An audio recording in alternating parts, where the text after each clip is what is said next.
दोस्तों नमस्कार। आप कैसे हैं? मैं उम्मीद कर रहा हूं कि आप सब लोग अच्छे होंगे। दोस्तों, नए वित्तीय वर्ष के लिए नया बजट प्रस्तुत हुआ है। दोस्तों, अभी तो वित्तीय वर्ष प्रारंभ होने में कुछ समय है, लेकिन नई बजट आपके सामने प्रस्तुत हो चुकी है। दोस्तों, आज हमारी इंपॉर्टेंट क्लासेस इसी बजट को लेकर रहेगी, इसी बजट पर आधारित रहेगी। दोस्तों, बजट एक ऐसी प्रक्रिया है जो हम सबके जीवन में, हमारे परिवार से लेकर हमारे डिस्ट्रिक्ट, राज्य और केंद्रीय स्तर तक की सरकारों के बीच में हर साल बजट को बनाना अनिवार्य होता है, बजट प्रस्तुत करना अनिवार्य होता है, क्योंकि हम सब लोग एक बजट के दायरे में रहकर अपने खर्चों तथा इनकम का पूरा लेखा जोखा तैयार करते हैं। दोस्तों, मैं बता दूं कि आपने बहुत सारे यूट्यूब पर वीडियो देखा होगा, बजट को लेकर देखा होगा। आज मेरी वीडियो को निश्चित तौर पर देखिए और आपको विश्वास दिला रहा हूं कि यह वीडियो आप सभी लोगों के लिए सबसे बेहतर साबित होने वाला है। मैं ज्यादा कुछ कहने के लिए नहीं आपके बीच में उपस्थित हुआ हूं और न ही किसी मजाकिया अंदाज में आपको सिर्फ और सिर्फ यूट्यूब पर बने रहने के लिए उपस्थित हुआ हूं। मैं दोस्तों गंभीरता के साथ आपको ये बताऊंगा कि बजट क्या है, क्योंकि बजट एक गंभीर विषय है। आपके देश का बजट है और एक साल तक देश को कैसे चलाना है, कौन सी आर्थिक कार्यविधि करनी है, उन सबको समराइज करके हम बजट के रूप में प्रस्तुत करते हैं। दोस्तों, बजट खर्चों तथा इनकम का एक लेखा जोखा होता है, वार्षिक लेखा जोखा होता है, जिसका प्रावधान हमारे संविधान के अनुच्छेद 112 तथा राज्यों के लिए अनुच्छेद 202 में किया गया है। अर्थात यह संवैधानिक प्रावधान है कि सरकारों को राज्य या केंद्र को चलाने के लिए, देश को चलाने के लिए हर साल बजट प्रस्तुत करनी होगी। दोस्तों, उसी प्रावधानों के अंतर्गत हम आगे बढ़ रहे हैं। दोस्तों, मैं बजट के ऐतिहासिक पृष्ठभूमि पर भी थोड़ी बहुत नजर रखते हुए आगे बढ़ूंगा, क्योंकि थोड़ा सा इतिहास जानना जरूरी हो जाता है। किसी भी वर्तमान को जानने से पहले अगर उसके इतिहास को जान जाते हैं तो आपके याददाश्त में बना रहता है, आपकी यादों में बस जाता है, आपसे अलग नहीं हो सकता है, कॉन्शियस माइंड में आपके समा जाता है। दोस्तों, इसके इतिहास को अगर हम देखें तो हालांकि हमारे देश में तो लेखा जोखा का या आय व्यय का ब्यौरा कहा जाता है, लेखा जोखा का प्रावधान कहा जाता है, तमाम तरह की बातें हैं इसमें जो बोली जाती हैं, आम भाषा में बोली जाती हैं। और हर देश में पहले आम भाषा ही में ही बोली जाती थी। लेकिन दोस्तों, और बजट तो बहुत पहले से बनता आ रहा है, बहुत पुरानी पद्धति है, जिसके साथ हम लोग आज बजट के रूप में नए नाम के साथ जानने का काम कर रहे हैं। लेकिन दोस्तों, मैं इसका इतिहास बताऊं तो इसका इतिहास ब्रिटेन से जुड़ता है। ब्रिटेन की संसद को दुनिया की सबसे पुरानी संसद कहते हैं, विश्व पार्लियामेंट की जननी कहते हैं। उसी संसद में 1733 में एक घटना घटी। दोस्तों, वो घटना वहां के प्रधानमंत्री लॉर्ड बालपोल के द्वारा अपने देश के लिए अर्थात ब्रिटेन के लिए एक वर्ष के कंप्लीट लेखा जोखा को, पूरी कागजी दस्तावेज को एक चमड़े के बैग में रखकर संसद में प्रस्तुत हुए। दोस्तों, जब संसद में प्रस्तुत हुए तो वो चमड़े के थैला में भरा गया था, जबकि हर साल वो कागज पत्तर हाथों में रखकर या कपड़ों के पोटरी में रखकर लाई जाती थी, तो एक नॉर्मल या नेचुरल प्रक्रिया थी। लेकिन पहली बार 1733 में लॉर्ड बालपोल वित्त मंत्री और प्रधानमंत्री दोनों थे, उन्होंने एक चमड़े के थैले में रखकर सारा कागज पत्तर प्रस्तुत किया। और दोस्तों, जब प्रस्तुत किया तो विपक्षियों ने बजट पेश किया गया के नाम से मजाक उनका बनाया गया, क्योंकि फ्रेंच भाषा में बजट को चमड़े का थैला कहा जाता है या झोला कहा जाता है। तो दोस्तों, विपक्षियों ने कहा था कि ब्रिटेन के प्रधानमंत्री जी ब्रिटेन की जनता के लिए सड़क, संचार, विद्युत, पानी देने के बजाय चमड़े का थैला लेकर आ गए हैं। और ऐसा विरोधाभासी शब्द जो इतना ज्यादा प्रचारित किया गया, इसकी प्रतियां बांटी गई, प्रधानमंत्री की आलोचना की गई और दुनिया में जहां जहां ब्रिटेन का आधिपत्य था उन देशों में प्रचारित किया गया। और इसकी प्रचार या ब्रांड वैल्यू इतनी बढ़ी कि दुनिया में जब कोई प्रधानमंत्री बजट लेकर आता था तो वहां के विपक्षी बजट पेश किया गया कह के मजाक उड़ाते थे। और वही मजाक देखते ही देखते दोस्तों दुनिया भर के देशों में लेखा जोखा के शब्दावली का प्रचलन बन गया और हर देश में आज बजट के रूप में उसको स्वीकार किया गया है। बजट नाम के शब्द के साथ उसकी उपयोगिता सिद्ध हो चुकी है। तो दोस्तों कभी कभी बहुत आलोचनाएं, बहुत ज्यादा विरोधाभास शब्द कहीं ऐसा स्थान ले लेता है जहां उसका कुछ भी अर्थ न होने के बावजूद भी या दूसरा अर्थ होने के बावजूद भी दूसरे अर्थों में समझा जाता है। जैसे दोस्तों अपने देश में एक जुगाड़ शब्द है, लोग कहते हैं जुगाड़। अब दोस्तों जुगाड़ क्या है, आप बता सकते हैं जुगाड़ क्या है? मैं भी बता नहीं सकता हूं जुगाड़ क्या है, लेकिन यदि आप कहते हैं कि मैं जुगाड़ से काम चला लिया तो मैं भी समझ जाता हूं कि आप कैसे काम चलाए हैं और आप भी बताने के लिए कंप्लीट कह देते हैं वो शब्द कि हम कैसे काम चला लिए हैं। अर्थात दोनों के बीच में जो ट्यूनिंग है वो जुगाड़ नामक ऐसी शब्दावली सेट कर दी जाती है, समझने वाला समझ लेता है और बताने वाला बताकर निकल जाता है। अर्थात जुगाड़ नामक कोई शब्द नहीं होता है, जुगाड़ एक शब्द है जिसका कोई अर्थ भी नहीं होता है, लेकिन समझने के लिए वो पर्याप्त होता है और पूरे भारतवर्ष में लगभग उस शब्द को जाना जाता है, उस शब्द को पहचाना जाता है। तो दोस्तों ये 1733 की घटना है। अब हम बात करें कि भारतीय दृष्टिकोण से क्या पहलू रही है। अगर भारतीय दृष्टिकोण से देखा जाए दोस्तों तो बजट की शुरुआत भारत में 18 फरवरी 1860 को सबसे पहले ब्रिटिश शासनकाल में वैधानिक रूप से किया गया था। और दोस्तों उस समय जब हमारे देश में बजट प्रस्तुत हुआ था तो उस बजट को प्रस्तुत करने का कार्य जेम्स विल्सन नामक व्यक्ति ने किया था, लॉर्ड कैनिंग के कार्यकाल में किया गया था। लॉर्ड कैनिंग के कार्यकाल में जेम्स विल्सन नामक एक वित्त मंत्रालय या वित्त विभाग देखते थे, उन्होंने बजट प्रस्तुत करने का काम किया था। वर्ष है 1860।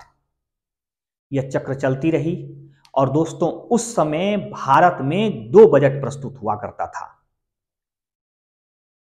दोस्तों, लेकिन दोनों बजट का एक ही नाम या एक ही में शामिल होने के साथ उसका कोई नामकरण नहीं किया जा सका था। वो सामान्य तौर पर ऐसी प्रक्रिया में बजट प्रस्तुत होता जा रहा था। लेकिन सन 1924-25 में एक प्रावधान लाया गया और प्रावधान यह लाया गया कि जब हमारी रेलवे इतनी विकसित हो गई, इतनी बड़ी राजस्व के स्रोत बन गई रेलवे से, तो 1924-25 के बजट में यह प्रावधान किया गया कि रेलवे बजट को आम बजट से अलग कर दिया जाए। दोस्तों वर्ष याद रखिएगा क्योंकि जो बता रहा हूं बहुत इंपॉर्टेंट बता रहा हूं। 1924 के सामान्य तौर पर बजट को 2 रूप में प्रस्तुत करने का प्रयास किया गया था, एक आम बजट, एक रेलवे का बजट। दोस्तों 2 बजट प्रस्तुत हुआ। यह 2 बजट जो प्रस्तुत हुआ एकवर्थ समिति की अनुशंसा पर किया गया, क्योंकि एकवर्थ समिति ने कहा था कि उस समय आम बजट में रेलवे की हिस्सेदारी अकेले 90% की थी और बाकी सबों की हिस्सेदारी 10% हुआ करती थी। तो एकवर्थ समिति ने कहा कि भाई हम लोग क्यों नहीं रेलवे बजट को अलग कर लेते हैं, क्योंकि पूरी बजट की हिस्सेदारी का 90% के करीब करीब रेलवे बजट का है और आम बजट की हिस्सेदारी 10% है। अगर दोनों को अलग अलग करके प्रस्तुत किया जाए तो निश्चित तौर पर दोनों में वृद्धि भी होगी और दोनों संतुलित रूप से आगे बढ़ने का काम करेगा। यही हुआ, यह घटना घट गई आपकी 1924 में। लेकिन दोस्तों हमारे देश में 2017 में दोस्तों 2017 में, दोस्तों मैं यहां लिख दे रहा हूं, 2017 में एक और घटना घटी और हमारे देश के प्रधानमंत्री और वित्त मंत्री हालांकि अरुण जेटली साहब थे। उन्होंने एक समिति बैठाई, और किसके अध्यक्षता में समिति बैठाई? विवेक देवराय समिति बैठाई गई, विवेक देवराय की अध्यक्षता में।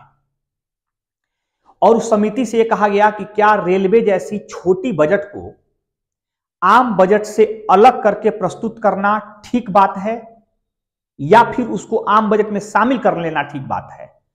तो दोस्तों उस समय विवेक देवराय समिति ने यह कहा था कि रेलवे बजट आज आम बजट के सिर्फ 10% से भी कम हो चुका है, और रेलवे बजट से भी बड़ी बड़ी बजट आम बजट में शामिल हो रही है या शामिल होकर प्रस्तुत हो रही है, जैसे कि रक्षा बजट उससे बड़ा बजट हो चुका है, शिक्षा का बजट उससे बड़ा बजट हो चुका है, स्वास्थ्य का बजट उससे बड़ा बजट हो चुका है, सड़क परिवहन का बजट उससे बड़ा बजट हो चुका है। तो फिर रेलवे बजट को अलग से क्यों प्रस्तुत किया जा रहा है?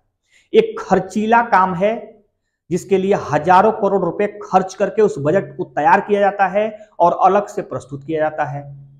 यह काम अगर न हो तो खर्चे भी बचेंगे और संतुलित रूप से बजट आने का काम करेगा। तो दोस्तों उस वर्ष अर्थात 2017 में हमारे देश के रेलवे बजट को आम बजट के साथ मिला दिया गया, अर्थात दोस्तों अब 17 से सिर्फ एक बजट हो गया जिसको कहते हैं आम बजट। और दोस्तों आम बजट में रेलवे बजट भी शामिल हो गया। तो याद रखेंगे, जब अलग किया गया तो एक वर्थ समिति की अनुशंसा पर, जब एक किया गया तो विवेक देवराय समिति की अनुशंसा पर ऐसा किया गया। एक इतिहास यहां से बनता है। अब बात होती है कि स्वतंत्रता से या स्वतंत्र भारत में पहला बजट किसने प्रस्तुत किया था?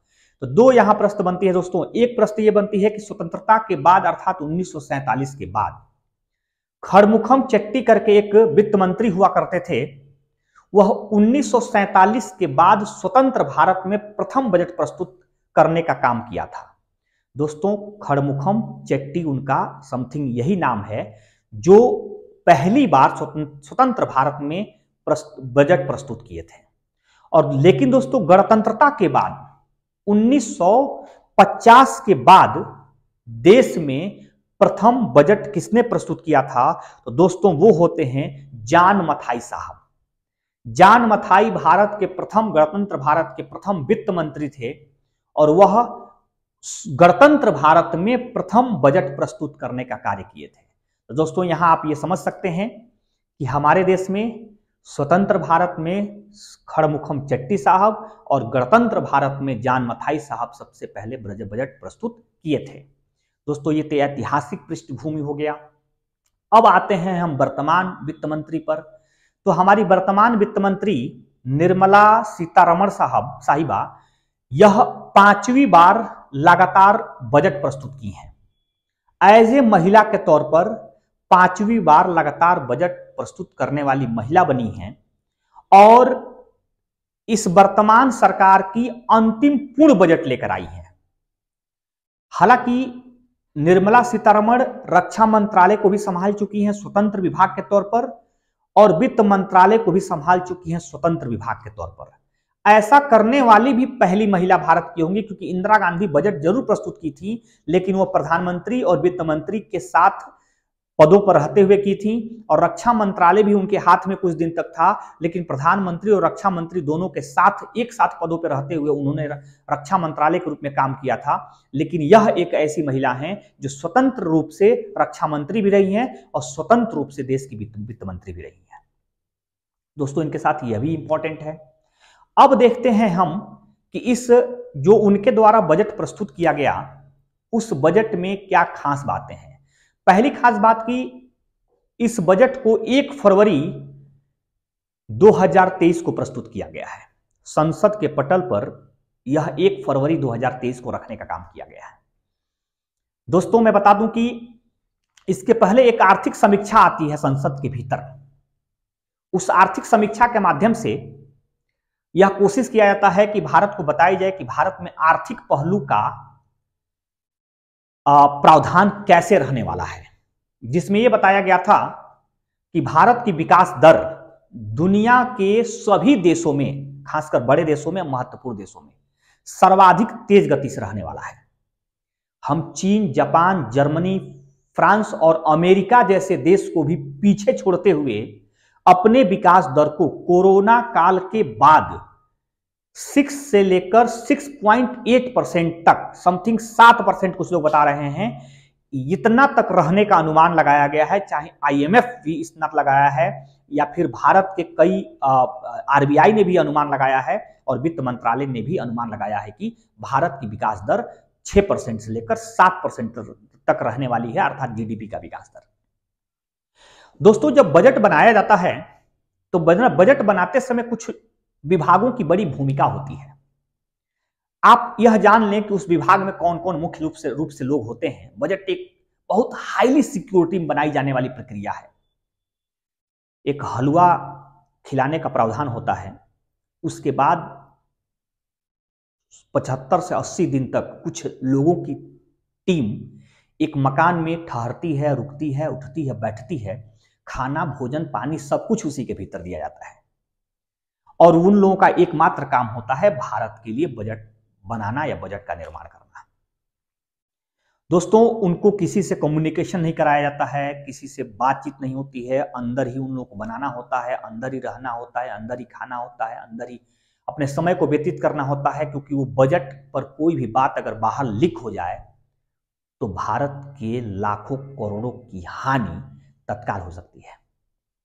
इसलिए दोस्तों, उनको हाईली सिक्योरिटी में रखी जाती है और उसमें शामिल होने वाले जो लोग होते हैं वो वित्त मंत्रालय के लोग होते हैं।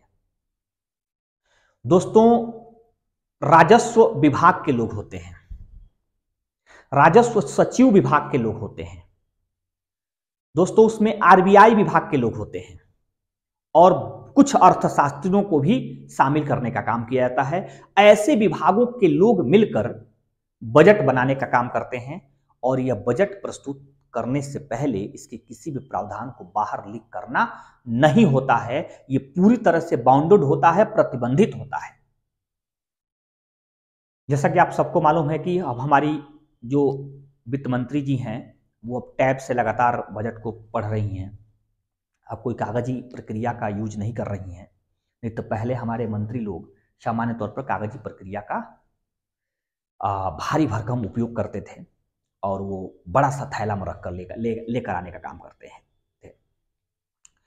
दोस्तों, अब हम इसके ऐतिहासिक पहलू को आपको बता दिए, वर्तमान पहलू को बता दिए। अब हम बात करते हैं कि बजट जो प्रस्तुत हुआ था 1 फरवरी को, वह बजट कितने का था।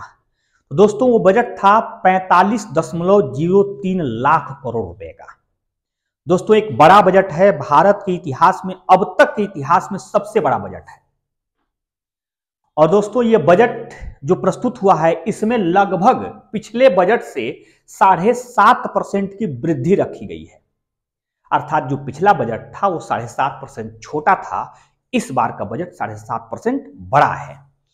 दोस्तों, आर्थिक रिपोर्ट के आधार पर अगर 10% की वृद्धि दर हम प्राप्त कर ले रहे हैं या चक्रवृद्धि के हिसाब से भी अगर 10% तक पहुंच जा रहे हैं तो 2025 या 26 तक भारत की जो जीडीपी है वो 5 ट्रिलियन के बराबर हो जाती है।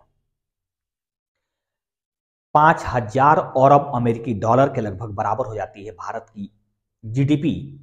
और हमारे प्रधानमंत्री जी का ड्रीम एम है कि भारत की जीडीपी 5 ट्रिलियन के बराबर पहुंचे और भारत दुनिया की तीसरी बड़ी अर्थव्यवस्था बने। दोस्तों, अभी हमारी अर्थव्यवस्था जीडीपी आधारित 5वें नंबर पर है। हमसे आगे जो देश हैं दोस्तों, उसमें अमेरिका पहले नंबर पर, चाइना दूसरे नंबर पर, जापान तीसरे नंबर पर, जर्मनी चौथे नंबर पर और भारत का स्थान 5वां है इस समय। दोस्तों, तो हम चाहते हैं कि जापान और जर्मनी को पीछे करते हुए भारत की जीडीपी अमेरिका और चाइना के बाद तीसरी बड़ी जीडीपी तत्कालिक तौर पर 2-3 वर्षों में बनकर दिखाए। हालांकि जो आर्थिक सर्वेक्षण है और आर्थिक रिपोर्ट जो संसद में प्रस्तुत हुई थी उसमें यह बताने का काम हो रहा था दोस्तों कि हम लोग 1947 तक जब हम आजादी के 100 वर्ष मनाएंगे तब तक हमारी देश की अर्थव्यवस्था 26 से 30 ट्रिलियन के बराबर हो जाएगी। 26 से 30 ट्रिलियन डॉलर के बराबर हमारी देश की अर्थव्यवस्था होगी। तब हम हो सके कि उस समय दुनिया के दूसरे या फिर तीसरे बहुत बड़े अर्थव्यवस्था के रूप में एक स्थापित देश होंगे हम। लेकिन 2023 और 24 का जो बजट है वो अमृतकाल का प्रथम बजट कहा जाएगा। दोस्तों, हम आजादी के 75 वर्ष का काल मना रहे हैं। 75 वर्ष हमारा आजादी का पूरा हो गया। अमृतकाल हम लगातार मनाते जा रहे हैं। इस काल का यह पहला बजट था जो भविष्य को ध्यान में रखते हुए प्रस्तुत किया गया था, ऐसा सरकार का कहना है।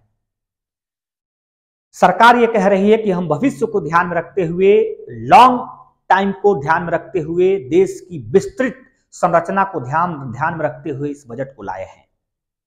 दोस्तों, यह बजट भारत के स्वर्णिम युग का बजट है, ऐसा सरकार कह रही है। और विपक्षियों का कहना है कि यह बजट भारत के इतिहास की सबसे खराब बजट है, जिसमें धनिक लोगों को ज्यादा लाभ पहुंचाने का कार्य किया गया है। दोस्तों, ऐसा विपक्षी कह रहे हैं, मैं इसमें कुछ भी अपने तरफ से नहीं कह रहा हूं।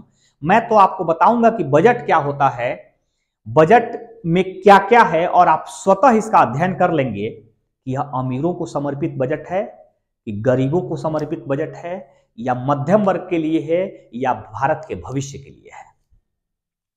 दोस्तों, अब हम इस विषय पर जल्दी से लौटते हैं कि यह बजट में क्या क्या प्रावधान किया गया है, मेनली क्या क्या प्रावधान किया गया है।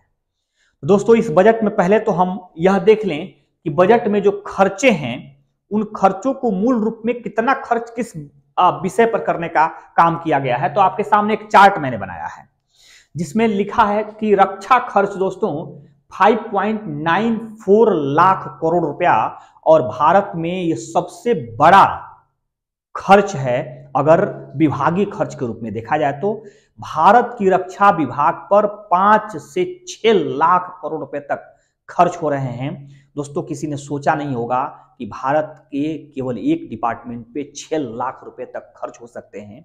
लेकिन कोशिश ये हो रही है कि भारत की जो है कि बाहरी व्यवस्थाओं को देखते हुए, जिसमें हमारे दुश्मन भी हैं और हमारे साथी भी हैं, और भारत जो हथियारों का बहुत बड़ा आयातक है, उसको भी ध्यान में रखते हुए हम आयात को घटाएं और भारतीय रक्षा कल पुर्जों को निर्मित करें। इसको ध्यान में रखते हुए रक्षा बजट को लगातार बढ़ाया जा रहा है। पिछले बार रक्षा बजट 5.25 लाख करोड़ रुपया था, इस बार रक्षा बजट 5.94 लाख करोड़ रुपया है, तो यहां बढ़ाया गया है। दोस्तों, एक और बात बताऊं कि सड़क परिवहन मंत्रालय में भी लगातार वृद्धि की गई है, और उनके खर्च उन पर खर्च जो है कि 2.70 लाख करोड़ रुपया खर्च करने की बात की गई है। दोस्तों, जैसा कि आपको पता होगा, बुनियादी ढांचे पर सरकार कह रही है 10 लाख करोड़ रुपया खर्च करेंगे। हमारे नितिन गडकरी साहब, जो सड़क परिवहन के ब्रांड माने जाते हैं, भारत को सड़कों के जाल के द्वारा पूरी तरह से कनेक्टिविटी की जो है कि बहुत बड़ी एक अवसर दे रखे हैं। पूरी कनेक्टिविटी सिस्टम डेवलप कर दिया है, रोड के माध्यम से, हाईवेज के माध्यम से, एक्सप्रेसवे के माध्यम से उन्होंने बहुत तेज गति से काम करने का काम एक तरह से शुरुआत किया है, और लाखों लाखों करोड़ रुपया हमारे सड़क परिवहन मंत्रालय द्वारा खर्च किए जाते हैं बुनियादी ढांचे के विकास के लिए। दोस्तों, इस पे भी वह पिछले वर्ष के अगर बजट में बात करें तो 1.99 लाख करोड़ रुपया खर्च करने की बात की गई थी, यानी बढ़ाई गई है। दोस्तों, हम रेलवे की जब बात करते हैं, रेलवे खर्च की बात, क्योंकि रेलवे भी आम बजट में हो गया है, तो इस बार रेलवे के बजट में 2.41 लाख करोड़ रुपया खर्च करने की बात की गई है। और दोस्तों, यह पहला ऐसा बजट में खर्च दिखा रहा हूं जिसमें कमी करने का काम किया गया। अगर हम पिछले बजट 2022-23 की तुलना करें तो 2022-23 में लगभग 2.5 लाख करोड़ रुपया रेलवे पर खर्च करने की बात की गई थी, लेकिन इसमें खर्च जो है 2.41 कुछ कम करने की बात की गई है, अर्थात यह घटाया गया बजट है। पहला इसमें लिखा कि इसमें कमी की गई है। आपके सामने प्रश्न बने कौन ऐसा विभाग है जिसके खर्चों में कमी कर दी गई है, तो ये रेलवे खर्च है दोस्तों। उसी प्रकार से हालांकि रेलवे में बहुत सारे जो है कि पूंजीगत खर्च करने की बात की गई है, रेलवे को हाईटेक बनाने की बात की गई है, रेलवे में स्पीडी बोगियां बनाने की बात की गई है, हाईली फैसिलिटी वाली बोगियां बनाने की बात की गई है। और सबसे बड़ी बात इस बार ये है दोस्तों कि हाई स्पीड की ट्रेनें 100 से अधिक चलाई जाएंगी और 35 ट्रेनें हाइड्रोजन युक्त ट्रेनें चलाई जाएंगी। भारत में पहली हाइड्रोजन युक्त ट्रेन जल्दी ही प्रारंभ होने वाली है। हम लोग शुभकामना देते हैं भारत के वित्त मंत्रालय को या रेलवे मंत्रालय को कि जल्दी से जल्दी इस अवसंरचना को स्टार्ट कर सकें और भारत को एक स्पीडी और हाईली प्रदूषण मुक्त रेलवे देने का काम करें। तो हम लोग इस बजट में 35 हाइड्रोजन युक्त रेलगाड़ी चलाने की बात किए हैं, या रेलवे या हम ट्रेन चलाने की बात किए हैं दोस्तों। ये सबसे इंपॉर्टेंट है, 35 हाइड्रोजन गाड़ियां चलाने की बात की गई, आप नोट कर लीजिएगा दोस्तों। गृह मंत्रालय को हम बढ़ाकर बजट दिए हैं। पिछले बार गृह मंत्रालय का बजट छोटा था, इस बार भी हम बढ़ाए हैं। 1.96 लाख करोड़ रुपए खर्च करने की बात की है।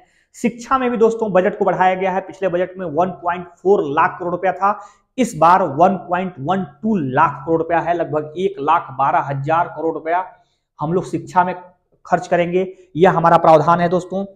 अगर स्वास्थ्य की बात करें तो स्वास्थ्य में भी हमारी 79 लाख करोड़ रुपए के बजाय 89 लाख करोड़ रुपए की बजट आ गई है दोस्तों। यह भी बड़ी इंपॉर्टेंट बात है कि हम लोग इसमें भी बढ़ाए हैं। पीएम आवास योजना में भी बहुत बड़ी वृद्धि की गई है। जैसा कि आपको मालूम होगा, पीएम आवास योजना, प्रधानमंत्री आवास योजना के अंतर्गत हर जो है कि व्यक्ति को जो इसका लाभ ले रहे हैं उन्हें 2.5 लाख रुपए तक उनके खाते में दिया जाता है उनके घर को बनाने के लिए। तो इस बार पूरे भारत में जितने भी घर बनेंगे उसके लिए जो बजट लाया गया है वो 89,155,000 करोड़ रुपया लाया गया है, जबकि पिछले बार यह दोस्तों 77,000 करोड़ रुपए से कम था, 73,000 करोड़ रुपए से कम था। अर्थात कह सकते हैं कि वृद्धि हुई है इसमें भी।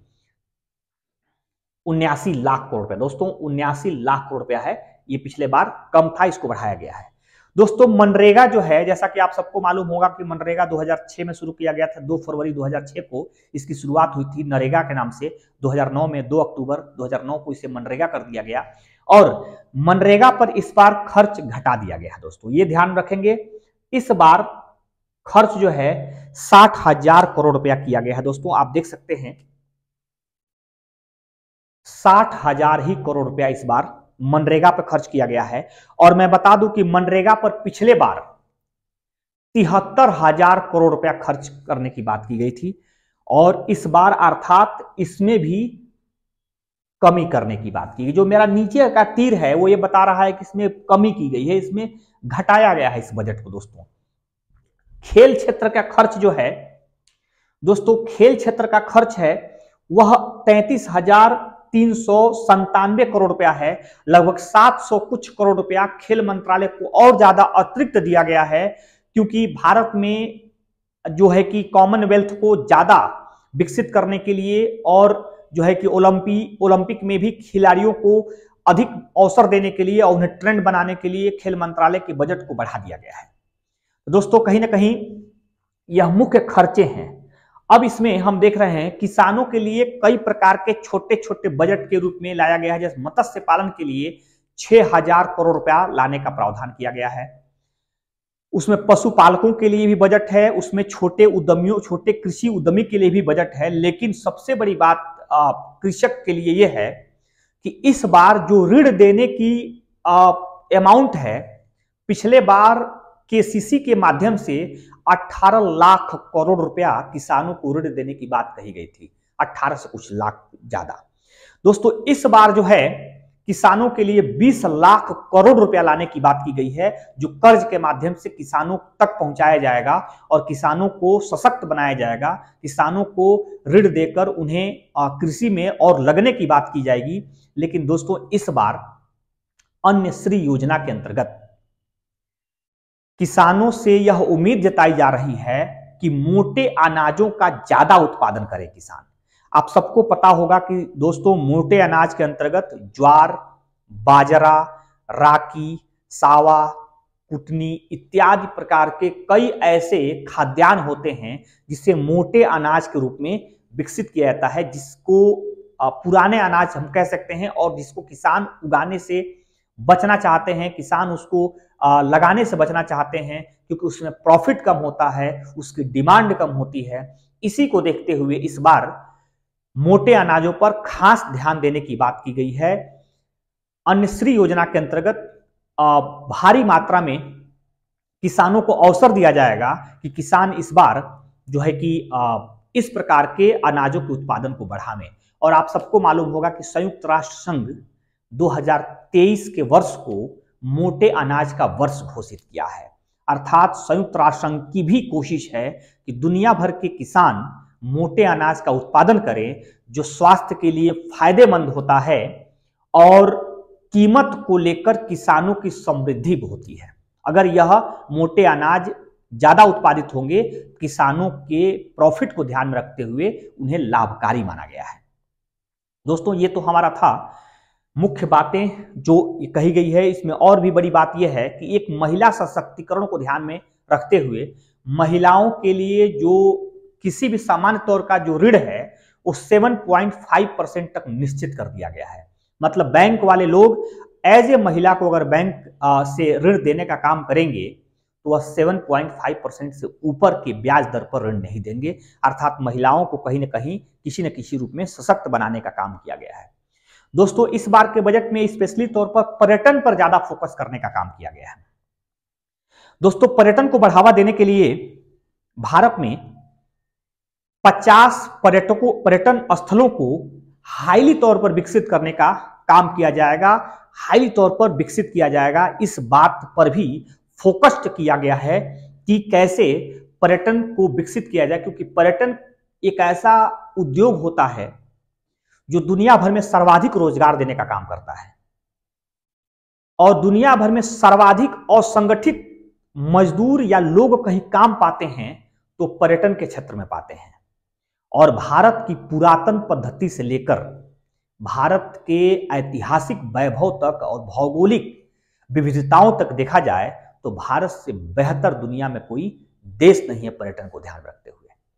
दोस्तों, अगर कुछ यूरोप के ही विचारकों ने कहा है कि अगर आप पूरी दुनिया ना घूम पाए हो तो केवल भारत घूम लीजिए, आपको दुनिया घूमने का जो है कि इच्छाएं पूरी हो जाएंगी, दुनिया घूमने का मौका भारत में ही प्राप्त हो जाएगा।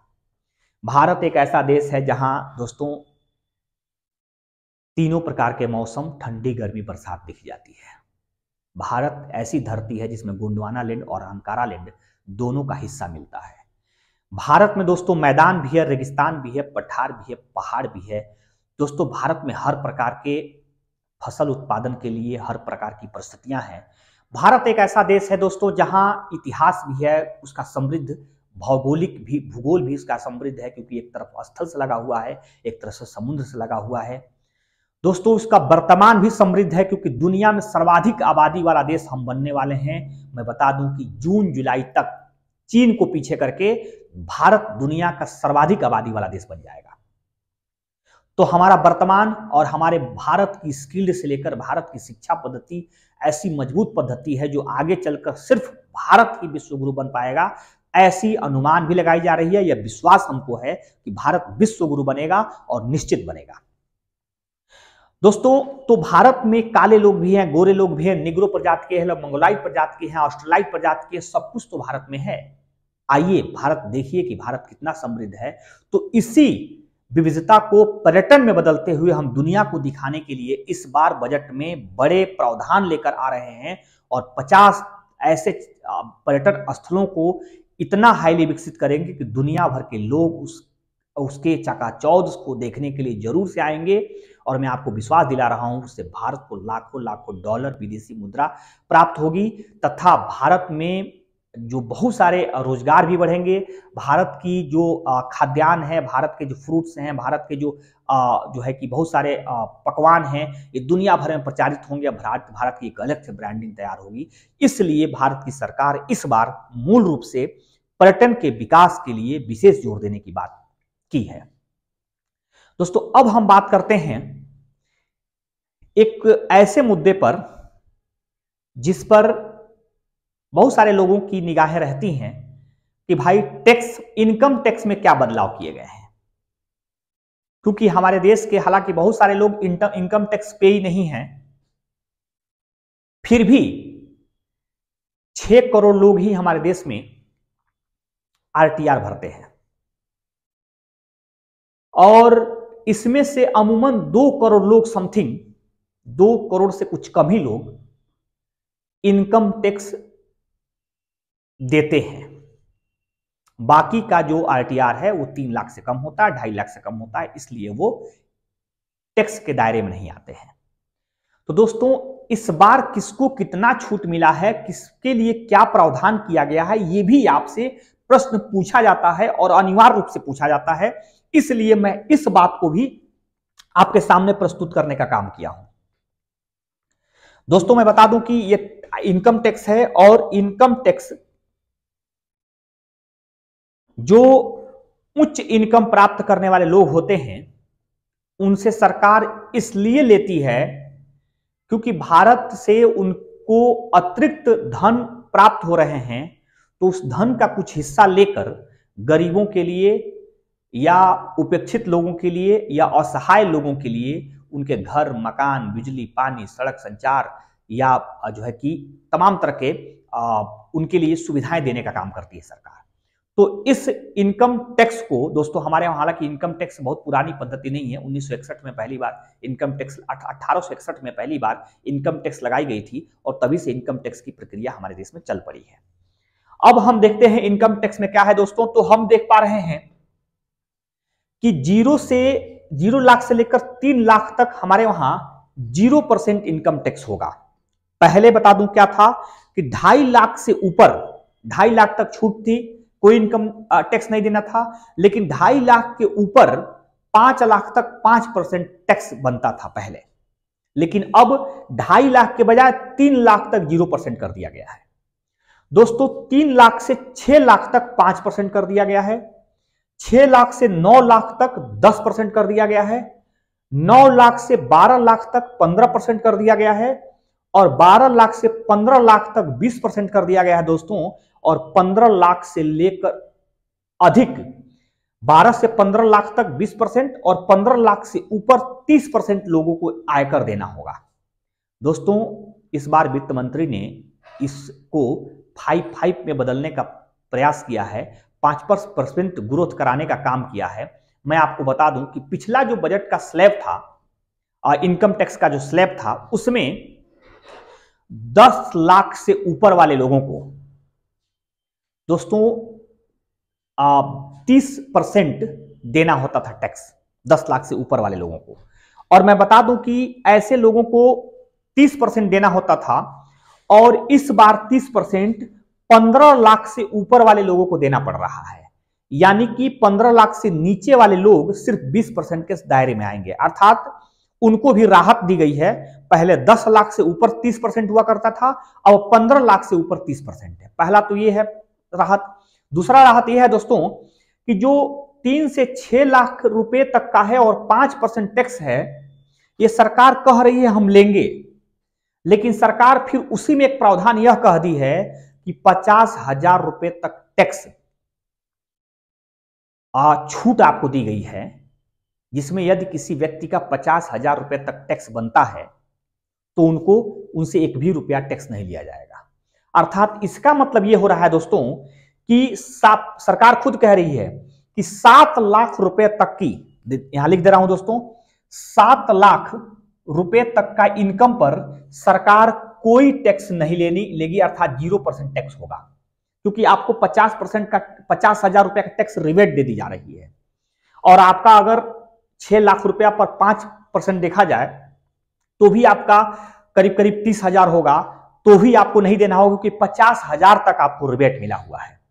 साथ ही दोस्तों, अगर कोई निवेशक है और अगर निवेश कर रहा है या तमाम तरह के जगहों पर अगर और पैसा यूज कर रहा है, तो दोस्तों ऐसे लोगों के लिए 7.5 लाख रुपया कर दिया गया है, 0% लगेगा, क्योंकि 7 लाख रुपया से वो, लेकिन इनकम के तौर पर जैसे ही 7 लाख रुपया से ऊपर वो दिखाएंगे, उनको टैक्स देना होगा, और उनका टैक्स लगभग 10 लाख के प्रावधान 10% के प्रावधान में चला आएगा, क्योंकि 7 लाख रुपए से ऊपर अगर आपका कुछ भी इनकम होगा तो आपको 10% देना होगा।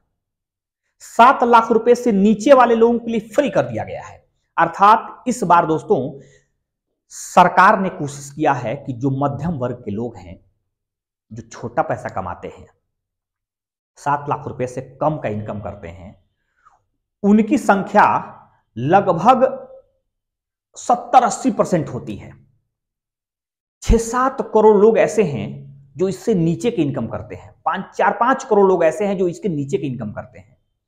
हालांकि लोग बता रहे हैं कि चुनावी साल को देखते हुए और आगे के दिनों में अगले वर्ष आम चुनाव को देखते हुए सरकार ने मध्यम वर्ग के लोगों को टैक्स में राहत पहुंचाई है।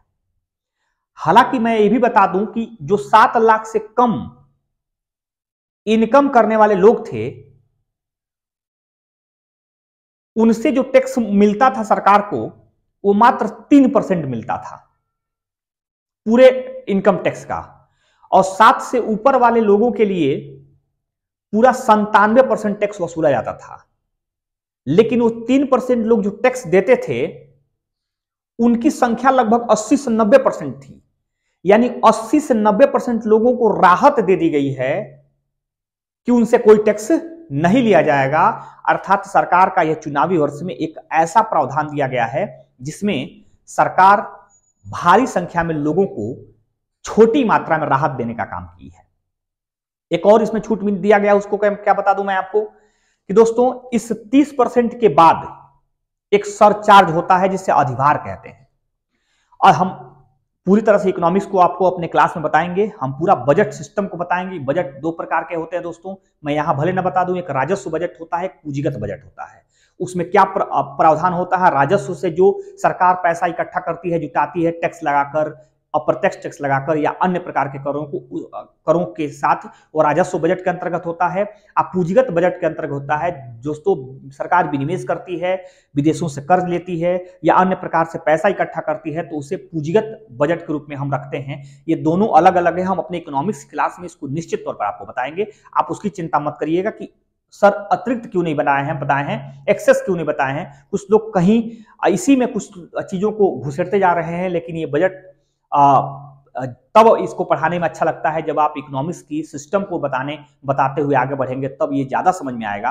फिलहाल यहाँ बजट की बात कर रहा हूं, तो आप यहां देख सकते हैं सरचार्ज क्या हो सकता है, अधिभार क्या होता है। दोस्तों सरकार कहती है कि जो 15 लाख से ऊपर है वो 30% देंगे, लेकिन जिनकी इनकम 50 लाख से ऊपर चली जाती है दोस्तों, वो 10% अपने कुल टैक्स का 10% सरचार्ज या अधिभार भी देते हैं। यानी अगर मैं बात करूं कि किसी व्यक्ति का 50 लाख रुपया इनकम हो रहा है, उससे ऊपर इनकम हो रहा है, तो उनका टैक्स कितना होगा? 30% के हिसाब से 15 लाख रुपया हो गया, और 15 लाख का फिर 10% और अधिभार देना होगा, सरचार्ज देना होगा। वह 50 लाख से ऊपर वाले लोगों को और 1 करोड़ तक के लोगों के लिए है। लेकिन सरकार कहती है जिसका 1 करोड़ से ऊपर इनकम होगा उसको 30% तो टैक्स देना ही होगा, इनकम टैक्स, प्लस उनको 15% अधिभार देना होगा। तो दोस्तों 15% अधिभार देने के लिए उन्हें और अतिरिक्त जो है कि टैक्स देना होगा, और प्लस सरकार यह भी कहती है 4% शेष और देना होगा। अर्थात कुल मिलाकर दोस्तों अगर देखा जाए तो अधिभार जो हुआ करता था पहले, वो 37% कुल मिलाकर होता था, और 37% को घटाकर सरकार इस बार 25% कर दी है। मतलब बड़े उद्यमियों को भी कुछ हद तक लाभ देने का काम किया गया है। अगर छोटे लोगों को भी लाभ दिया गया है इसमें, तो बड़े उद्यमियों को भी लाभ दिया गया है, क्योंकि सरचार्ज में, अधिभार में और शेष में कमी कर दी गई है। दोस्तों धन कुबेरों से जो ओवरऑल टैक्स हुआ करता था पहले, वो 42% लगभग हुआ करता था। धन कुबेरों से हर प्रकार के टैक्स को लेकर उनसे 42% टैक्स सरकार ले लेती थी। अब उसमें भी उनको कमी करके वो 39% कर दी है। दोस्तों उसमें अधिभार भी है, अधिशेष भी है, टैक्स भी है, मतलब इनकम टैक्स भी है, सब कुछ जोड़ते हुए उनसे 42% तक कर वसूल करती थी सरकार। अब उसमें कमी करके 39% कर दी है। लेकिन दोस्तों इसका ध्यान रखेंगे, आपसे ना अधिभार पूछा जाता है ज्यादा, न शेष पूछा जाता है। आपसे सामान्य तौर पर यही डेटा पूछा जाता है कि 10 लाख से ऊपर वाले के लिए कितना परसेंट है, 12 लाख से 15 लाख वाले में कितना परसेंट है, 15 लाख से ऊपर वाले में कितना परसेंट है। और इस बार का स्लेब जो है बना है दोस्तों वो 0%, 5, 10, 15, 20 और 30% के हिसाब से, मतलब छोटे छोटे रूपों में बढ़ाया गया है। सरकार ने कहा है कि आप चाहें तो अपने आरटीआर को पिछले सिस्टम के आधार पर भी भर सकते हैं और नई पद्धति को भी अपना सकते हैं, लेकिन ऐसा करने के लिए सिर्फ एक बार आपको चांस दिया जाएगा। या तो नए पद्धति के हिसाब से आप इनकम टैक्स भरेंगे या तो पुरानी जो पद्धति इसके पिछले वाली साल की जो पद्धति थी उसके हिसाब से भरेंगे। तो 2.5 लाख से ऊपर आपकी इनकम होगी तो उस पर आपसे टैक्स लिया जाएगा, लेकिन इस बार की पद्धति के हिसाब से भरेंगे दोस्तों तो आपको लगभग 7 लाख रुपए तक कोई टैक्स नहीं देना होगा। इसमें आपको चॉइस दिया गया है कि आप किस प्रकार के टैक्स के प्रावधानों को स्वीकार करते हैं। ये तो दोस्तों इनकम टैक्स का सेंस हो गया। ये पूरा मैं जो बता रहा हूं ये मैं 7 लाख पर 0% कर दिया हूं। एक बड़ी बात की गई है, क्वेश्चन पूछा जा सकता है दोस्तों, इसमें 30% जो है 15 लाख से ऊपर वाले लोगों के लिए है, ये भी पूछा जा सकता है। और 0 से 3 लाख तक 0% है, ये बात बड़ी इंपॉर्टेंट है। और 3 से 6 लाख 5% है, लेकिन यहां मैं 7 लाख तक 0 बता रहा हूं। इसका मतलब यह है कि 50,000 रुपए तक का टैक्स रिबेट के रूप में लोगों को दे रही है सरकार, जिसकी वजह से 7 लाख रुपए तक 0% टैक्स लोगों का आता है, उनको कोई टैक्स पे नहीं करना होता है। दोस्तों ये तो प्रावधान इनकम टैक्स को लेकर था। अब मैं बता दूं कि सरकार के खर्चे और सरकार का इनकम किन किन क्षेत्रों से होकर गुजरता है। तो मैं दोस्तों 2 आपको ब्रैकेट बनाया हूं, 2 गोला सर्कल बनाया हूं। इसमें मैं वो समझाने का प्रयास कर रहा हूं जिससे सरकार का इनकम आता है और जिससे सरकार का इनकम जाता है, मतलब सरकार का खर्च जाता है। तो दोस्तों इसमें सरकार के पैसे कहां से आते हैं, तो इसमें रुपया जो लिखा है यहां रुपया आता है रख सकते हैं, और कहां से आता है पैसा देख सकते हैं। 34% पैसा जो है उधार और अन्य देयताओं से आता है। मतलब सरकार देश को चलाने के लिए उधार लेती है और कुल खर्चों का 34% केवल उधार से चलाया जा रहा है देश। आप समझ सकते हैं दोस्तों, ये जूम करके थोड़ा बड़ा कर लेंगे समझने के लिए। मैं जो बता रहा हूं बहुत इंपॉर्टेंट बता रहा हूं कि सरकार जितना खर्च करती है उसका 34% तो केवल उधार और अन्य देयताओं से इकट्ठा करके खर्च कर पाती है। दोस्तों सरकार को आयकर 15% प्राप्त होते हैं, केंद्रीय उत्पाद शुल्क से सरकार 7% पैसा इकट्ठा करती है, निगम कर बड़ा कर है, हर बार पूछा जाता है, 15% है। इसमें जीएसटी और अन्य कलेक्शन जो है वो 17%, ये भी इंपॉर्टेंट है, इसको ध्यान रख लेंगे। जीएसटी से कितना परसेंट, तो 17% का प्रावधान दिया गया है। सीमा शुल्क से सरकार 4% की प्राप्ति कर रही है, गैर ऋण पूंजी से 2% प्राप्त कर रही है सरकार, और गैर कर प्राप्तियां सरकार का 6% है। तो इस तरह से सरकार 100% पैसा इकट्ठा कर रही है। दोस्तों ये पैसा जो खर्च होता है, अर्थात पैसा आता है, यहां लिख दूं पैसा जाता है।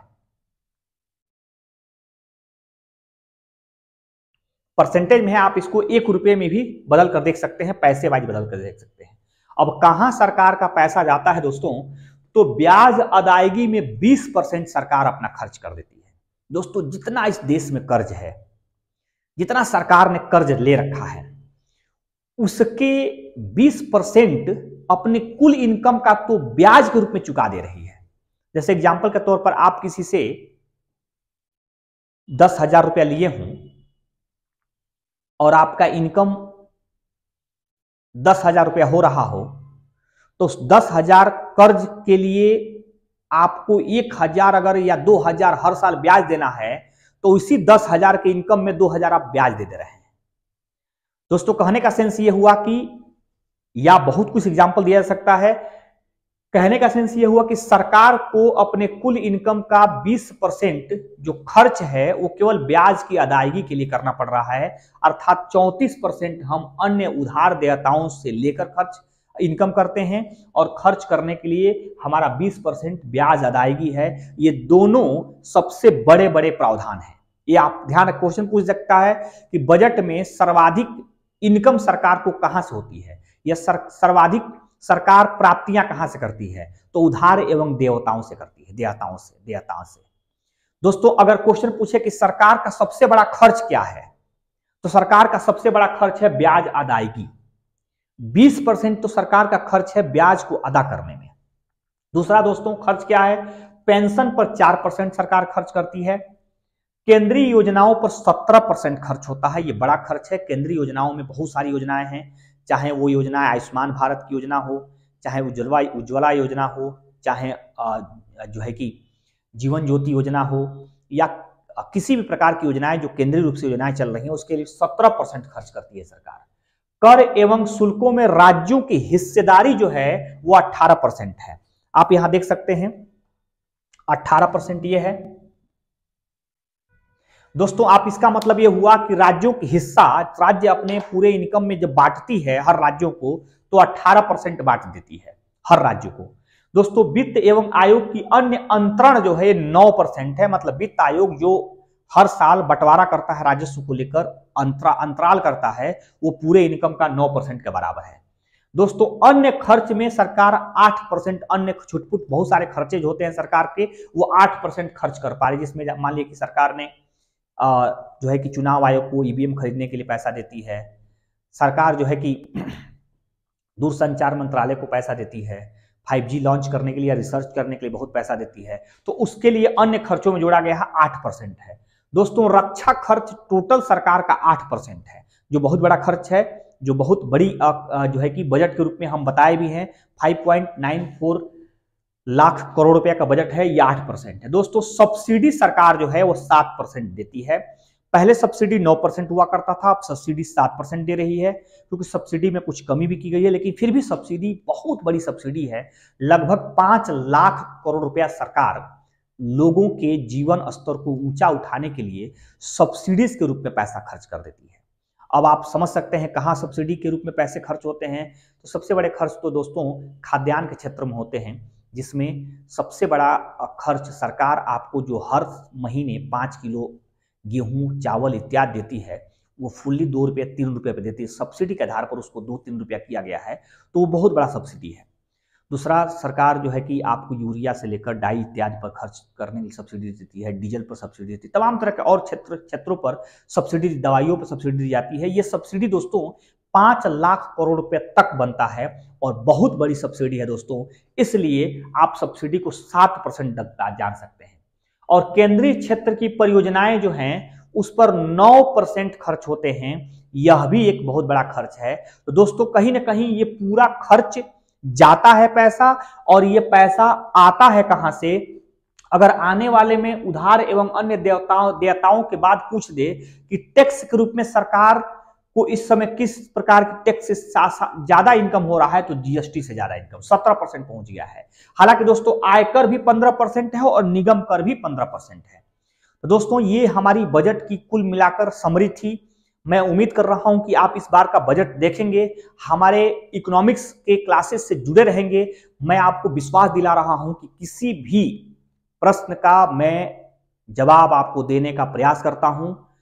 मैं भरोसा आपको दिलाता हूं कि मैं जो भी वीडियोस या जो भी क्लासेस आपके सामने लेकर आता हूं, काफी रिसर्च के बाद आपको लेकर आता हूं, और मेरी खुद की जो लंबी अनुभव है 13-14 वर्ष की, वह आपके लिए पूरी तरह से मैं लेकर तैयार रहता हूं कि जो कुछ भी आप कमेंट के द्वारा हमें प्रश्न कर सकते हैं, हमारी ऑफलाइन क्लास से जुड़कर प्रश्न कर सकते हैं, हमारी कोचिंग सेंटर पे आकर अपना प्रश्न रख सकते हैं, या हमारे मोबाइल नंबर पर कॉल करके प्रश्न रख सकते हैं। मैं आपके हर प्रश्न का जवाब देने के लिए तैयार रहूंगा दोस्तों। मेरी कोशिश रहे कि तत्काल जवाब दूं, नहीं तो मैं निश्चित तौर पे आपको आपके मोबाइल सेक्टर पे या मोबाइल क्षेत्र पे हम जवाब को सेंड करेंगे। तो दोस्तों ये वीडियो कैसा रहा? अगर वीडियो आपको अच्छा लगा होगा तो एक लाइक जरूर दीजिएगा और अपने दोस्तों को शेयर करिएगा। दोस्तों अगर आप हमारे नए व्यूअर्स होंगे तो हमारे चैनल को सब्सक्राइब कर लीजिएगा। हम लगातार इसी तरह के वीडियोस काफी बेहतर और सबसे बेहतर वीडियो आपको देने का प्रयास करूंगा। मैं ये भी बता दूं कि मैं बनाना होता तो मैं ये भी बना देता है कि बोल देता कि सिगरेट पर कितने खर्च हो रहे हैं, सिगरेट महंगी होगी कि नहीं महंगी होगी, दारू महंगी होगी कि नहीं महंगी होगी, लेकिन मुझे पता है इससे आपके जीवन से कोई जुड़ाव नहीं है।